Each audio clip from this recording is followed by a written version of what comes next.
Seja bem-vindo ao podcast do Inova Social. Eu sou Vitor Vasques e no episódio de hoje vamos falar sobre negócios que buscam equilibrar propósito e lucro. E além disso, a gente vai falar sobre os desafios de uma governança compartilhada. Para isso eu recebo o Rodrigo Gaspar, co-CEO do Sistema B.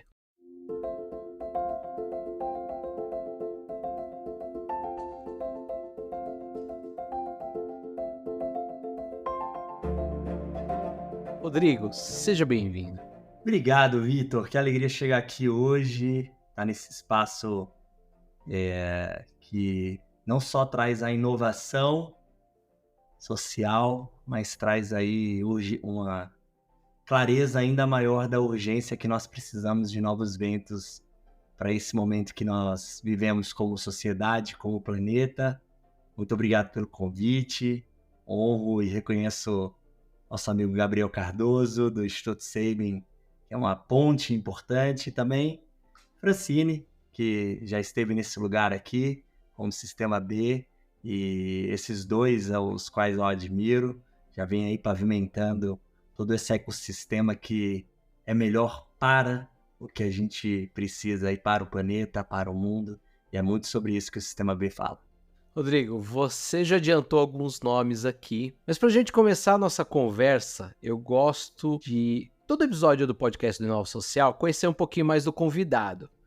E às vezes até conheço, então eu conheço o Rodrigo já conheço a trajetória do Rodrigo, mas às vezes quem está nos ouvindo aqui não conhece. Então a minha pergunta é, qual que é a sua trajetória até aqui? Quem que é o Rodrigo Gaspar? Essa é uma pergunta que na minha construção de vida, ela foi muito importante. E ela é muito importante até hoje. O Rodrigo Gaspar é um homem negro, de muita presença, intencionalidade, intensidade, casado para toda a vida com a Camila, pai por inteiro da Rafa e da Gabi, um jovem brasiliense que se orgulha do lugar que nasceu, que se enxerga como um ator importante da construção da cultura e das tradições dessa jovem capital que é muito pouco reconhecida ainda pelos brasileiros. E dentro da minha trajetória, eu honro muito a minha ancestralidade, quem veio antes de mim, os meus pais, os meus avós, as minhas avós, os meus avós. E eu venho com uma trajetória profissional muito diversa, onde eu começo a trabalhar ali com 15 anos e tenho experiências no terceiro setor, no segundo setor, no primeiro setor, não necessariamente nessa ordem, mas que consegue unir conhecimentos de uma atuação em multinacionais, com o trabalho no setor público e com um olhar também para esse impacto que o terceiro setor gera para a construção de um ser que, de fato, hoje se alinha a essa busca de propósito, impacto positivo e lucro. Então, estar no Sistema B é nada mais, nada menos do que estar cada vez mais próximo à minha real identidade. Talvez seja isso que faz com que estar aqui, trocando ideias e colocando o que de fato eu acredito, seja mais fluido, porque é simplesmente falar sobre quem eu sou. Rodrigo, eu acho que essa é uma das apresentações mais profundas que a gente já teve aqui no podcast do Inova Social. Mas gostei do jeito que você falou, eu acho que te localizou bem para quem está nos escutando aqui. E eu adiciono, desculpa, Vitor, te cortar, porque quer saber a empresa, quer saber o lugar que eu passei, a única rede social que eu uso é o LinkedIn. Então tá atualizadinho, tá arrumadinho, se conecta comigo lá, Rodrigo Gaspar Sistema B, só tem eu. Vai lá, se conecta comigo, vamos trocar um cafezinho virtual, tô super aberto. E aí, com certeza, então qual foi a empresa? Qual foi o caminho? Como é que foi sua transição de carreira? O que é isso aí? E aí a gente consegue falar, mas eu geralmente não trago o meu currículo como algo que me define. Perfeito. O Gabriel, que você citou aqui, né? O Gabriel, ele gosta de falar que ele está na posição de gerente executivo do Instituto Sabin, né? E eu aprendi isso muito, porque eu sempre falava, eu sou diretor, eu sou isso, e é bem isso que a gente tá distorcendo aqui um pouco o que a gente ia falar do podcast, mas eu acho legal a gente conversar sobre isso. Não é só o nosso currículo que define o que é a gente. Você falou muito bem aqui. Você é pai, você é marido, você tem uma trajetória que vai muito além só do seu currículo, né? E eu gostei de escutar isso. Falando de Sistema B, você já adiantou aqui, né? Eu já adiantei na sua apresentação que você é co-CEO, né? Mas eu quero falar um pouquinho da história do Inova Social com o Sistema B. Lá no episódio 55, a gente conversou com a Francine Lemos. Na época era diretora executiva do Sistema B, mas como era um episódio de 2020, foi um tema muito centrado no que não poderia ser outra coisa no momento, que era a pandemia. E a gente falou um pouquinho como o Sistema B atuou naquele momento e tudo mais. De lá para cá foram 4 anos e o Sistema B também mudou bastante nesses últimos anos. Então eu queria que você explicasse para quem está nos ouvindo o que é o Sistema B e como que vocês atuam hoje em dia. Como mudou o mundo, né? Se parar para pensar, todo mundo que está escutando esse podcast, como é que estava a sua vida em 2020? Eu começo dizendo muito obrigado pelo tempo que fez com que nós chegássemos até aqui. Então eu sou muito grato por estar aqui hoje, diante de um cenário histórico de pandemia que nós passamos. O Sistema B é uma organização que nasceu em 2006 nos Estados Unidos como Bilab, e 3 jovens norte-americanos criaram ali uma visão de que os negócios poderiam mudar a sua função principal. Nos Estados Unidos a gente tem as organizações que são para o lucro ou não para o lucro, for profit ou non-profit. E aí o que eles entenderam depois de experiências e casos extremamente emblemáticos dentro de mercados que eles atuavam, 2 criaram uma grande marca como sócios de artigos esportivos e um trabalhava em Wall Street, no mercado de capitais, mercado financeiro, em Nova York, que os negócios poderiam ter uma função para o benefício de todas as partes interessadas. E aí eu coloco aqui parte interessada como uma expressão que é muito comum hoje, que é o stakeholder, comum dentro da nossa área, dentro da nossa bolha, que eu gosto de chamar, do nosso ecossistema. Mas no mundo corporativo é super comum também esse termo. Então eles criaram o Bilab e aí nesses últimos 18 anos houve um desenvolvimento muito grande por todo o planeta. Na América Latina, em 2011, 4 pessoas latino-americanas trouxeram o Bilab como Sistema B para a América Latina. E aí eram 2 chilenos, uma colombiana e um argentino que colocaram o Sistema B como uma organização viabilizadora de uma mudança sistêmica. Muita história até aqui, né? Que coisa complexa isso que o Rodrigo está falando. Mas no final das contas, nós somos uma organização, porque nós somos uma entidade sem fins lucrativos, então nós não somos uma empresa que decidimos trabalhar com a transformação de empresas. E a nossa linguagem ela é muito empresarial, porque de fato o nosso cliente final são negócios, são empresas. Então o Sistema B hoje trabalha com organizações que não são empresas, trabalha, mas não com o nosso objetivo final, mas sim com a teoria da mudança estruturada. Nós olhamos que todos os atores que podem fazer que os negócios se transformem em uma força para o bem estarão envolvidos. Nós temos essa abordagem para negócios com uma ferramenta de gestão de impacto, que é uma avaliação, um assessment, que é gratuito e que hoje mais de 300 mil empresas a utilizam em todo o planeta. Mais de 15 mil aqui no Brasil, e nós temos, para além dessa proposta de valor de uma ferramenta de gestão de impacto, uma certificação, que às vezes é o que delimita mais na cabeça, talvez cartesiana, que nós temos, o que o Sistema B faz. Mas não é o que nós fazemos, é um dos meios da transformação que nós queremos fazer. Então, a avaliação de impacto B, que a gente chama de BIA, que é a ferramenta, ela olha para o ASG ou para o ESG,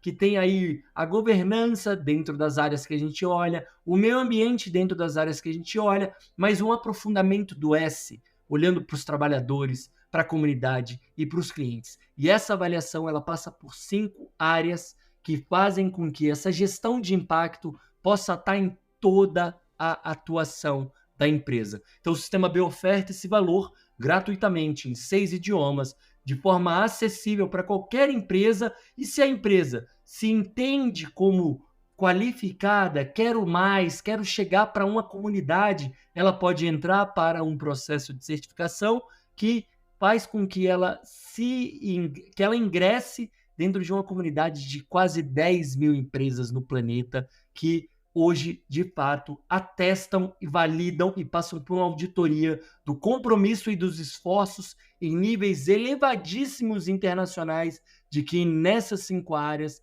governança, trabalhadores, comunidade, clientes e meio ambiente, elas fazem a diferença e que o impacto delas é metrificado e verificado. Então, se a gente fizer um paralelo, tem uma certificação, mas é um movimento. É para muito além da certificação somente em si. 2020, né? Eu comecei ali falando disso, mas como que o Sistema B estava em 2020?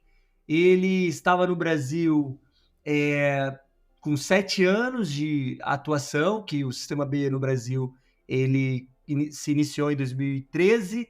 Ele estava com a Francine Lemos, uma diretora executiva que tinha vindo do mercado com ampla experiência, havia passado pela Natura, que hoje é uma grande capitã do nosso movimento, foi a primeira empresa B certificada de capital aberto do mundo, e hoje é a maior empresa B certificada em termos de receita, e a Francine trouxe uma austeridade para aquele momento, né? Então, o momento da pandemia fez com que ela se posicionasse de uma forma onde os negócios que já estavam dentro dessa comunidade poderiam apoiar a própria comunidade. E veio até um programa de suporte financeiro para as empresas de impacto, não só as empresas B, chamado Covida 20, que foi noticiado nas grandes mídias, no Jornal Nacional, e foi um grande case que até hoje ele tem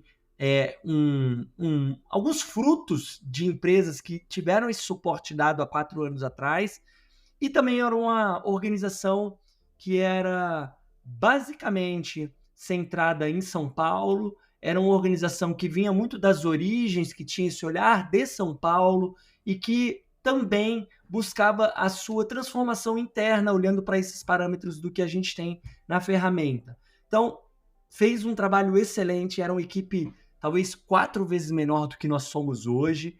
E o que o Sistema B é hoje? O Sistema B hoje é uma organização que eu tenho muito orgulho de dizer que é uma organização que preza por essa transformação com uma cozinha, que eu gosto de chamar aqui, a nossa parte da equipe executiva, que é uma parte importante do motor, que tem muita cara do Brasil. O Sistema B hoje, olhando para os recortes que são importantíssimos para o Brasil, em termos de diversidade, inclusão, de equidade, de justiça, ele tem números que me deixam muito orgulhoso. Então, em 2024, a gente chega a uma equipe onde de quase 20 pessoas nós temos 72% de mulheres, 61% de pessoas negras, que são pretas ou pardas. A gente tem uma representatividade do público LGBTQIAP+, com 22%. Temos de recorte etário de 50 a mais, com 6%. Temos uma equipe que hoje tem mais de 56% com mais de 2 anos de casa. Então, quando eu olho para esses recortes, mulheres, negras, com outros recortes que são importantes para a representatividade na sociedade, eu falo que nós estamos fazendo uma transformação incrível aqui dentro, onde lá em 2020 nós tínhamos aproximadamente pouco mais de 100 empresas e a gente está agora chegando a 350 empresas nesse ano de 2024, que é o que a gente espera chegar ao fim do ano, que é um crescimento de quase 3 vezes, e a gente também tem toda uma transformação que não é só quantitativa, mas que é qualitativa, olhando para essa diversidade em termos de governança, nos conselhos, nos comitês, nos GTs, nas empresas, com um projeto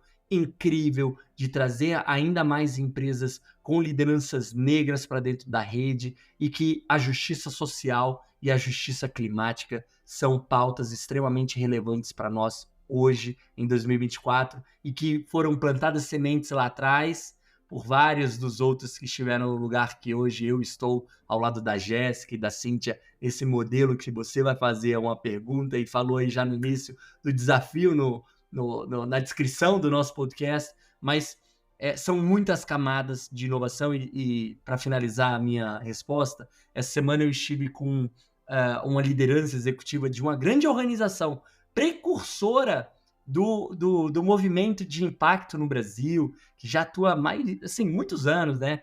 E aí eles falaram o quanto eles enxergam o Sistema B como esse disruptor, como esse ambiente de inovação, que estar aqui hoje no Inova Social ainda aquece mais o meu coração e dá a garantia de que a gente está fazendo os esforços que o planeta e a sociedade precisam, porque se não nós, quem? Se não agora, quando? Então, esse é o nosso momento.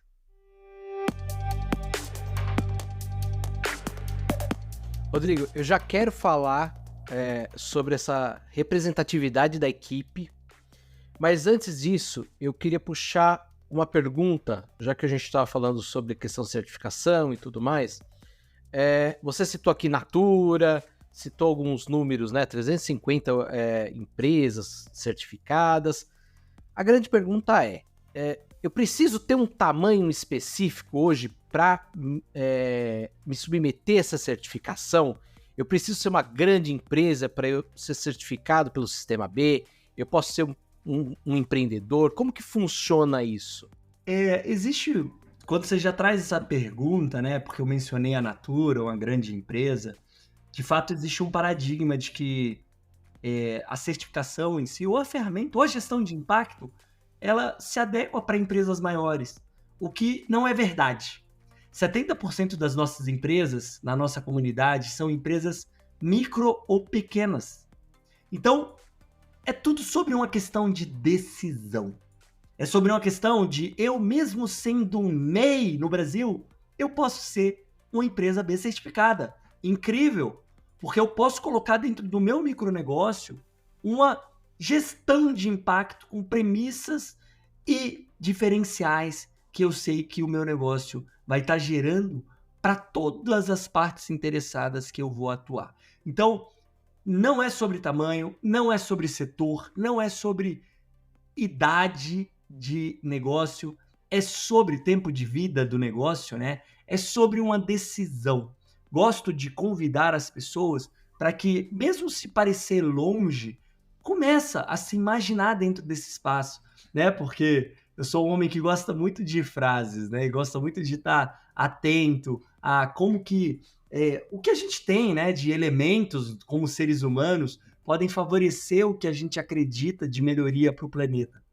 E tem uma frase muito boa do Albert Einstein que fala que a imaginação é mais importante do que o conhecimento. O conhecimento é limitado.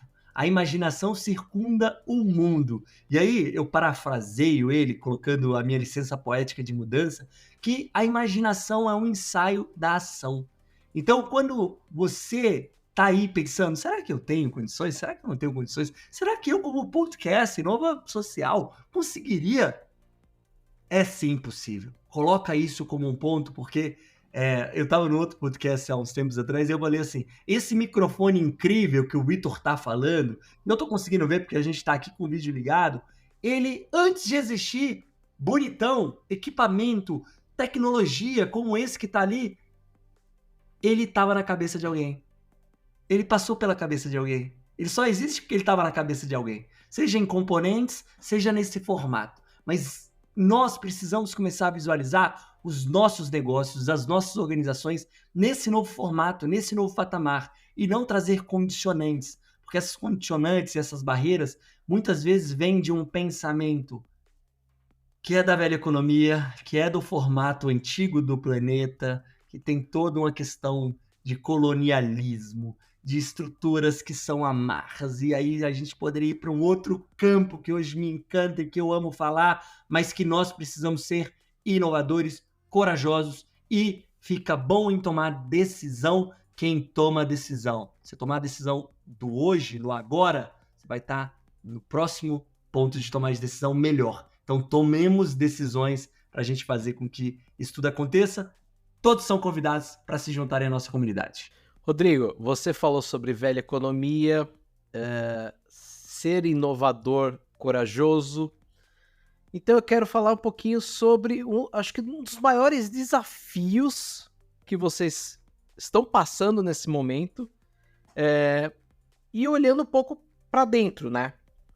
O que eu quero dizer? Vocês estão passando por um momento de governança colaborativa, né? Você já citou aqui as duas co-CEOs do Sistema B. Eu queria que você explicasse um pouquinho como que funciona e por que adotar esse formato. Quais são os desafios que tem você com uma visão, a Jéssica com outra, a Cíntia com outra?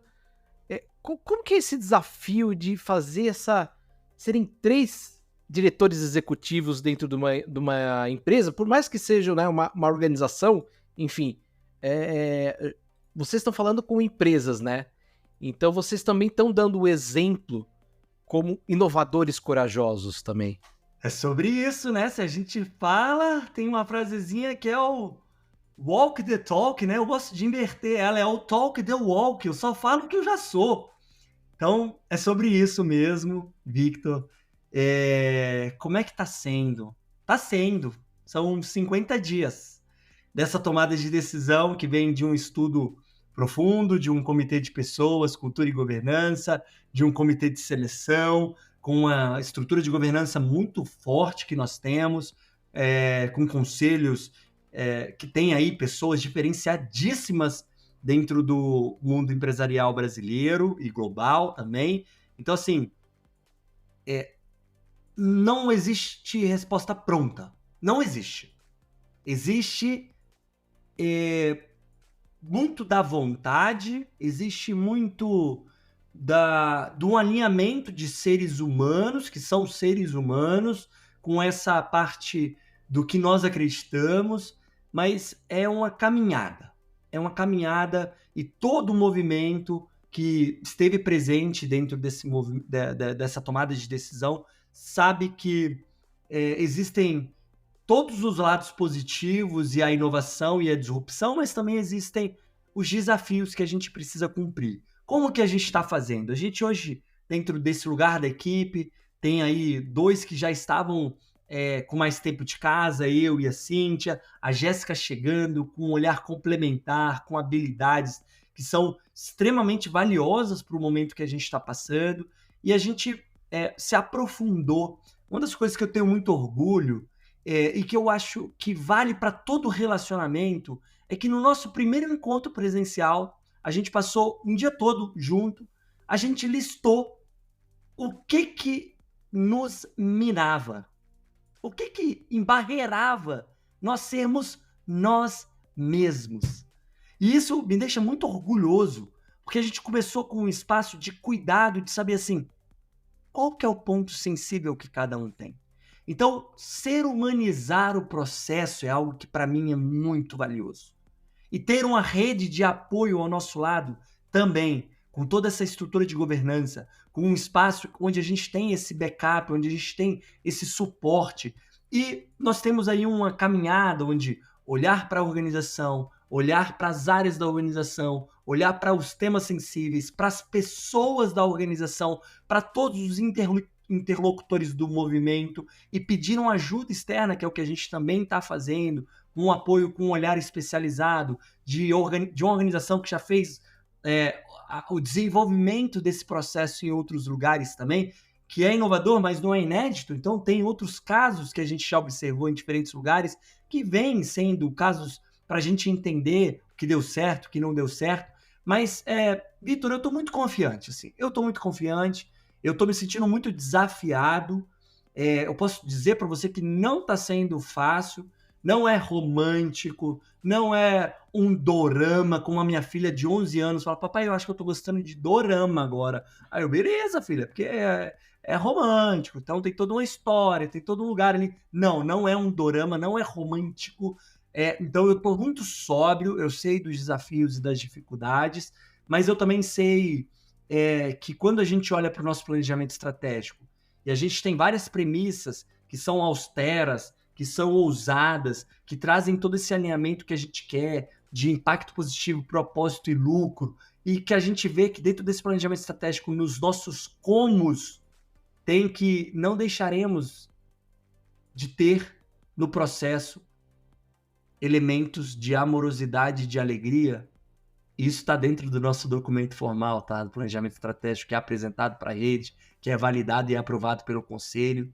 Eu tenho a certeza que a gente não tem 100% de clareza do que é a nova economia, porque a gente só sabe o que é novo depois que ele existe. Então, assim, o que é novo?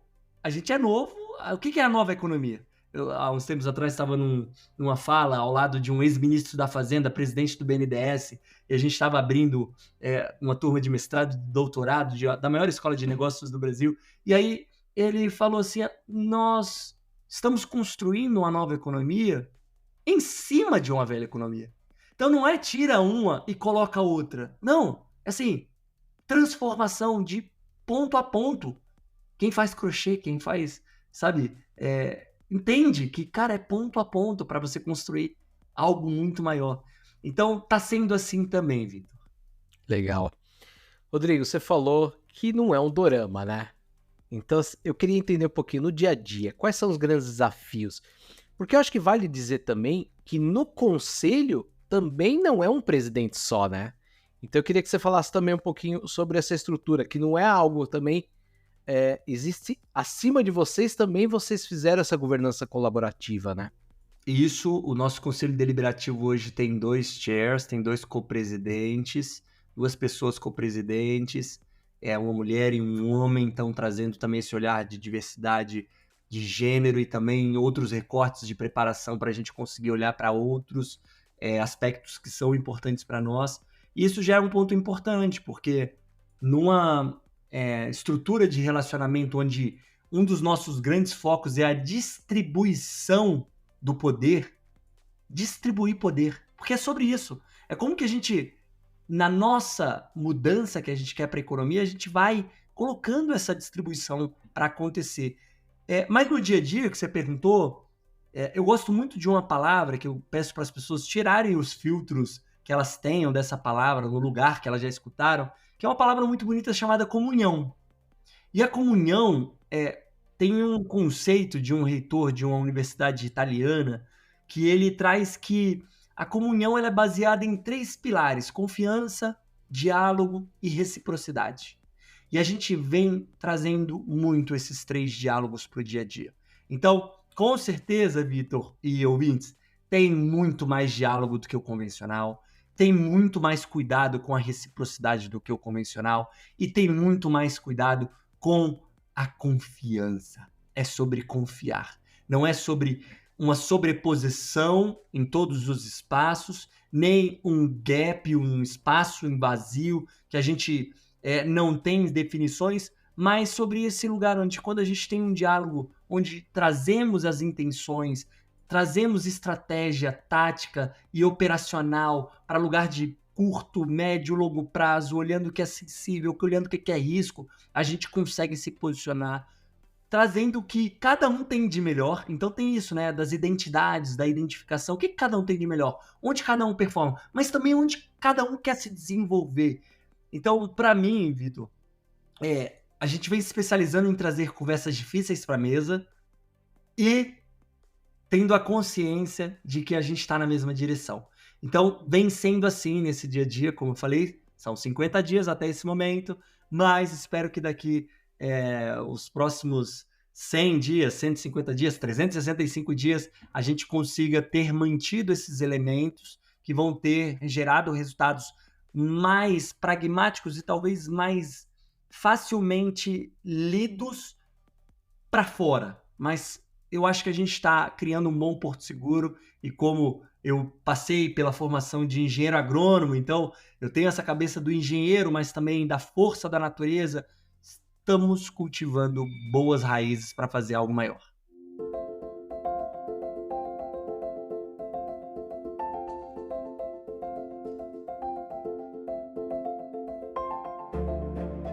Rodrigo, para a gente encerrar o nosso bate-papo aqui, ele infelizmente é curtinho, eu queria ficar falando muito mais aqui, explorar muito mais o sistema B, Mas só para lembrar quem tá nos ouvindo, tudo isso que a gente conversou aqui, a Bia, o link do podcast com a Francine, todos os links para essas citações que a gente teve aqui estão na descrição do episódio, lá no Inova Social. Então, se você estiver ouvindo no Spotify, no Apple Podcasts, vai em inovasocial.com.br, que tá lá todos os links. Rodrigo, olhando para o futuro, você falou que quer ver daqui, são só 50 dias, mas você quer ver 150 dias, então eu quero falar um pouquinho de futuro. Quais são os próximos passos do Sistema B no Brasil? O que o Rodrigo também gostaria de ver, você que já tem um tempo de Sistema B, né? Assim como a Jéssica e a Cíntia. Eu acho que assim, a gente está fazendo aqui com o Rodrigo porque imagino que vocês estão ali na liderança colaborativa, mas também vocês se dividem para conquistar, né? Também não daria para trazer os 3 diretores executivos aqui simultaneamente. Mas, na visão de vocês, o que vocês esperam que o Sistema B, daqui a um ano, por exemplo, o que vocês estão vislumbrando? Olha, quando a gente olha para um ano, 3 anos, Agenda 2030, a gente sabe que o dinamismo que a gente vive no mundo hoje, ele pode dar muitas reviravoltas. Mas eu posso dizer que o nosso movimento global B, ele tem uma das teorias da mudança mais poderosas que eu já vi na minha vida. Teoria da mudança é uma metodologia, né, onde você parte da análise de um problema, trazendo partes interessadas e criando estratégias para atuação com premissas muito claras. Então, eu sem dúvidas trago a minha resposta me alinhando a todo o conhecimento que eu tenho da teoria da mudança. Então, o que eu enxergo? Que nós, como uma liderança aqui no Brasil, né, nós possamos promover que a gestão de impacto, ou seja, hoje no Brasil nós temos 20 milhões de empresas, de CNPJs. Então eu tenho 15 mil, eu não tenho 1 milhão não, eu tenho 15 mil que olham para essa ferramenta de impacto. Então eu, sem dúvidas, gostaria muito de ter uma percepção de que gestão de impacto, assim como obrigatoriedades de recolhimento de imposto, de empresas que buscam uma melhor saúde financeira com seus relatórios, com a sua organização, tivesse nesse mesmo patamar. Então, quando você fala em sonho, é onde eu sonho.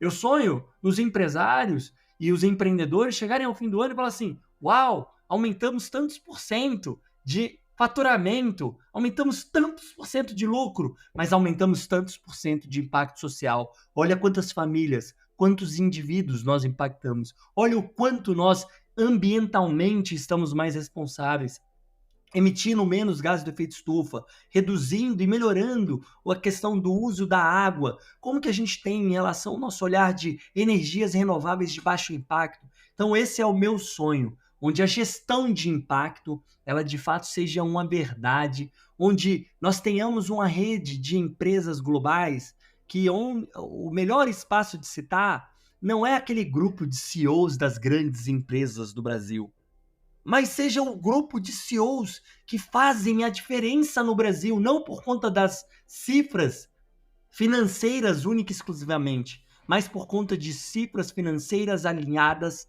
ao impacto positivo.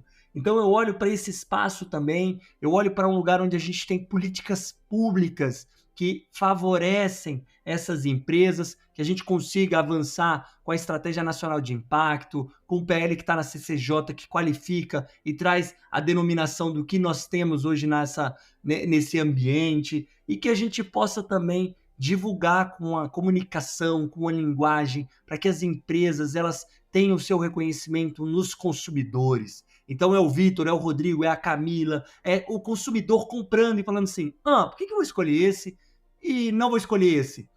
Porque eu sei que essa empresa aqui, ela tá fazendo algo diferente. É porque essa empresa aqui conversa com a comunidade, com a parte do meio ambiente, que faz sentido e faz com que eu possa pagar, tomar uma decisão que seja pagando o mesmo valor, que é onde a gente quer chegar, mas pagando até mais, que o consumidor possa falar: eu vou pagar um pouquinho mais para essa empresa aqui, porque eu sei que lá na ponta ela está gerando um impacto diferente. Então eu enxergo, na minha cabeça de engenheiro, tem números, né? Tem projeções, mas falando de um cenário mais amplo, seria com essas características que na verdade, todos os meus dias, o que eu faço hoje em dia é para chegar nesse espaço, para que as minhas filhas, as pessoas que eu vou ter lá na frente, nas próximas gerações, meus netos, eles possam viver. Eu escutei muito uma frase esses dias, até pesquisei a veracidade, de que quem planta tâmara não colhe tâmara.